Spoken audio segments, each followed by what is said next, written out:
Emma had always been afraid of the dark.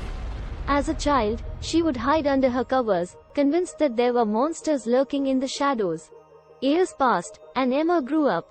She tried to shake her fear of the dark, but it always lingered in the back of her mind. One night, Emma was driving home from work, tired and ready to crawl into bed. She took a shortcut through an old, abandoned road, hoping to avoid traffic. As she drove, the street lights began to flicker. Emma's heart rate quickened, and she felt a sense of dread wash over her. Suddenly, her car sputtered and died.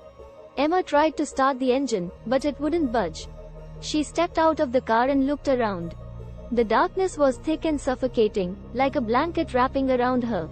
She felt like she was being watched. Then, she heard a sound. It was a whisper, barely audible.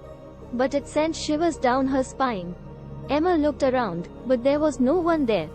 She tried to call for help, but her phone had no signal. Then, she saw it. A figure, lurking in the shadows.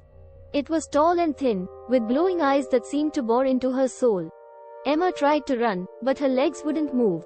She was frozen in terror, staring at the creature that had emerged from the darkness.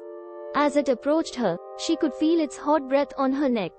She closed her eyes, praying that it would go away. But when she opened them again, she was lying in her bed, safe and sound.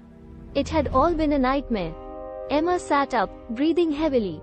But then she heard a sound, a whisper that seemed to come from the darkness.